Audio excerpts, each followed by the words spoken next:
پێغەمبەری خۆشەویستمان صلی الله عليه وسلم خاوەنی پلەی وەسیلە و فەضیلەیە کە دوو پلەن لە پلە بەرزەکانی بەهەشت تایبەتن بە یەکێک لە بەندەکانی خوا کە خوای تەعالا لە ناو پێغەمبەرانە هەڵی بژاردووە، ئەویشی تایبەت کردووە بە محەممەد المستەفا صلی الله عليه وسلم. عەبدوڵڵای کوڕی عەمری کوڕی عاص بۆمان ئەگێڕێتەوە، ئەفەرمێ ڕەسوول الله فەرمووی ئەگەر گوێتان لە بانگدەر بوو بانگیدا وەکو ئەو بڵێنەوە، یعنی بانگدەرەکە چی وت تۆش لە پاش ئەو وەکو ئەو بڵێرەوە، پاشان سەڵاوات لەسەر پێغەمبەری خۆشەویستمان صلی الله عليه وسلم بدە. هەر کەسێ سەڵاواتێک لەسەر پێغەمبەری خوا بە خوای تەعالا 10 سەڵاواتی لەسەر ئەدا، پاشان داوای پلەی وەسیلەم بۆ بکەن لە خوای پەروەردگار کە پلەیەکە لە بەهەشتا تەنها بۆ یەک بەندە لە بەندەکانی خوای پەروەردگار ئەبێ. منیش هیوام وایە ئەو پلەیە بۆ من بێ. هەر کەسێ ئەو داوایەم بۆ بکە حەڵاڵی شەفاعەتی من ئەکا لە ڕۆژی قیامەتە. ئەمە ڕیوایەتی ئیمامی مسلم بۆ ئەو حەدیثەی پێغەمبەر صلی الله عليه وسلم. ئەمە تایبەتمەندی یەکەم. تایبەتمەندی دووهەم خۆشەویستەکانم کە هەر لەو حەدیثەیە هاتووە مەقامی مەحموود. مەقامی مەحموود پلەی شەفاعەتە. شەفاعەت لە کوردی خۆمانە واتە تکاکردن. خوای تەعالا ئەم پلە بەرزەی بە پێغەمبەری خوا جیاواز لە هەموو خەڵکی تر و تایبەت لە ناو پێغەمبەرانە خوای تەعالا کەرەمی کردووە بە پێغەمبەری خۆشەویستمان صلی الله عليه وسلم کە شەفاعەت پێغەمبەرانی ترش ئەیکەن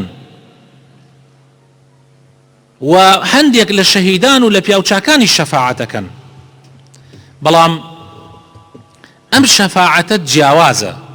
تایبەتە بە پێغەمبەرەوە صلی الله عليه وسلم کە ئەویش بریتیە لەوەی کە خوای تەعالا لە قورئانە باسیەکە ئەفەرمێ عسى ربك أن يبعثك مقاما محمودا. پرسیاریان لە ڕەسوول کرد صلی الله عليه وسلم وتیان ئەی پێغەمبەری خوا ئەو مەقام المەحمودە چییە؟ فەرمووی شەفاعەتە. لە ڕۆژی قیامەتە کاتێک کە خۆر نزیک ئەبێتەوە لە مرۆڤەکان کە ڕۆژەکە 50,000 ساڵ درێژیەکەیەتی و خۆریش 1 میلی ئەمێنێ لە خەڵکەوە، یعنی 1 میل دوورە. ئێستا حالیەن خۆر ئێستا لەم کاتە لە ئێمەوە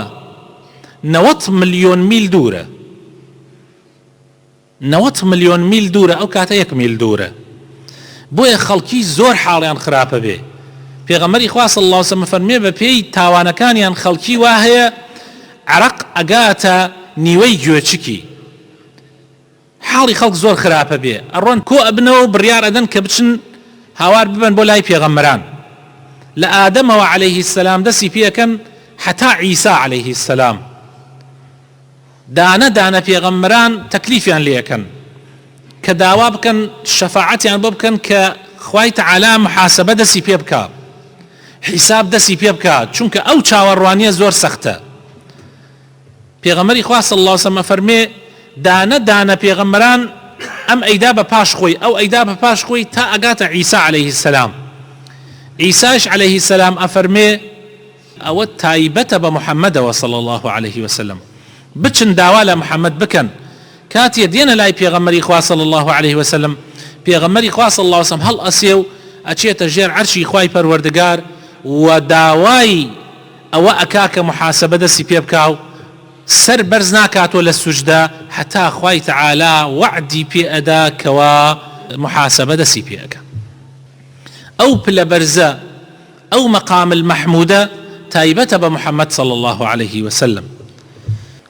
و یەکێکی تر لە تایبەتمەندیەکانی پێغەمبەر صلی الله عليه وسلم، پێغەمبەری خوا لە حەدیثە ئەفەرمێ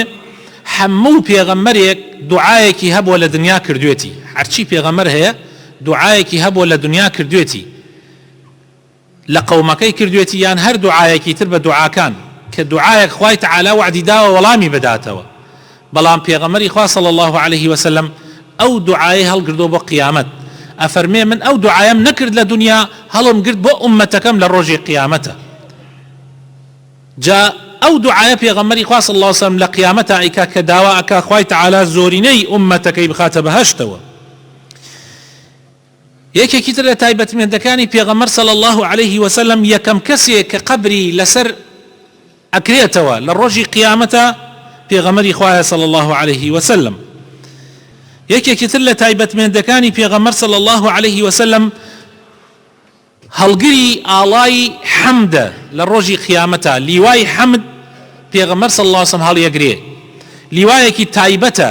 کە ئادەم و هەموو پێغەمبەران لە ژێری ئەو ئاڵایان لە ڕۆژی قیامەتە بەدەستی پێغەمبەرەوەیە صلی الله عليه وسلم ئەفەرمێ من گەورەی کوڕانی ئادەمم من سەیدی وەلەدی ئادەم لە ڕۆژی قیامەتە و ئاڵای حەمد ئەدرێ بەدەستی منەوە و فەخر و شانازیش نییە ئەمە خوا پێمی بەخشیوە و هیچ پێغەمبەرێک نییە لەو ڕۆژە ئیلا لەژێر لیوای پێغەمبەرایە صلی الله عليه وسلم یەکێکی تر لە تایبەتمەندیەکانی پێغەمبەر صلی الله عليه وسلم خوای تەعالی حەوزی کەوسەری پێبەخشیوە کە حەوزێکە یعنی چاو بڕ ناکە ئەم سەر و ئەو سەرەکەی حەوزێکی چوارگۆشەیە زۆر بەرفراوانە ئاوێکی تایبەتی تایە کە لە هەنگوێن شرینترە و لە شیر سپیترە لە ڕۆژی قیامەتە ئومەتەکەی محەممەد صلی الله عليه وسلم لەو ناڕەحەتیانە و لەو گەرمی ڕۆژی قیامەتە لەو ئاوە ئەخۆنەوە کە خواردیانەوە ترتی نویان نابێ ئیترتی نویان نابێ پێغەمبەر صلی الله عليه وسلم خاوەنی ئەو حەوزی کەوسەرەیە خوای تەعالی وعدی پێداوە لە قورئانە ئەفەرمێ ئینا ئەعطەیناکە الکەوثەر هەروەها یەکێکی تر لە تایبەتمەندیەکانی پێغەمبەر صلی الله عليه وسلم لە قیامەتە کاتێک کە پردی سیرات ڕائەخرێ لەم دیم و لەو دیم بەسەر ئەم دیم و ئەو دیمی جەهەنەمە پردی سیرات ڕائەخرێ و ئەبێ هەموو خەڵک بەسەریا تێپەڕ ببێ پێغەمبەر صلی الله عليه وسلم خۆی یەکەم کەس تێپەڕ ئەبێ و ئومەتەکەشی یەکەم ئومەت بەسەر ئەو پردەیە تێپەڕ ئەبن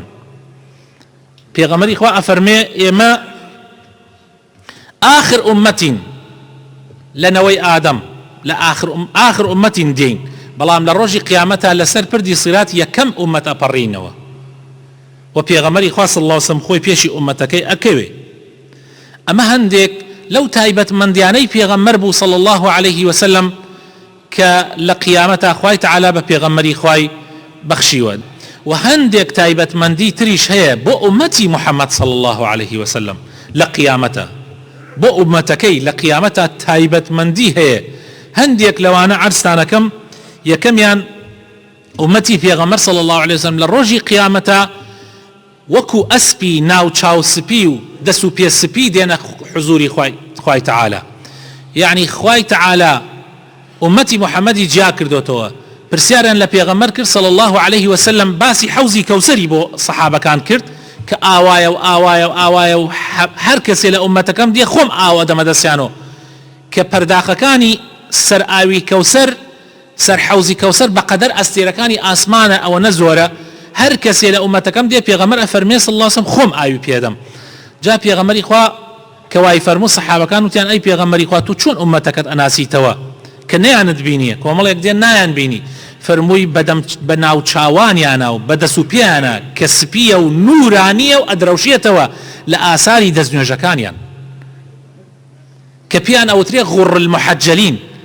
بۆیە لە حەدیثی ترا پێغەمبەر صلی الله عليه وسلم ئەفەرمێ ئومەتی من لە ڕۆژی قیامەتە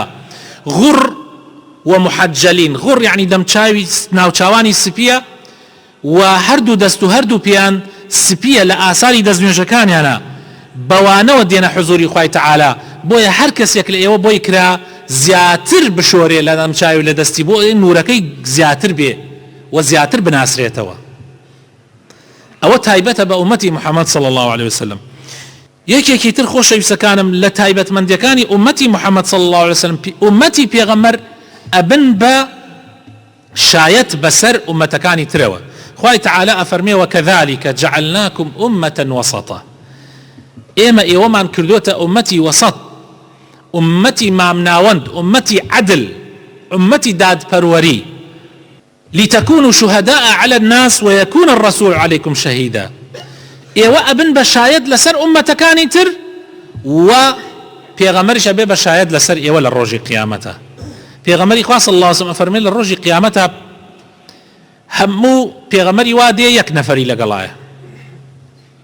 پێغەمبەری وا دێ هەر کەس شوێنی نەکەوتووە، هەر کەس شوێنی نەکەوتووە، ئومەتەکەی هەر شوێنی نەکەوت بەڵکو کوشتیانیش. پێغەمبەری وایە تێ دوو کەسی لەگەڵا هەیە، سێیە هەیە، چوارە هەیە، کۆمەڵی خەڵک لەگەڵایەتی هەیە. ئومەتەکەی ئەڵێن ئەسڵەن ئێمە ئەمە نەبووتە پێغەمبەر بۆمان، هەر نەشهاتووە بۆ لامان، ئینکارەکەن. جا خوای تەعالا ئەفەرمێ بە پێغەمبەر ئەفەرمێ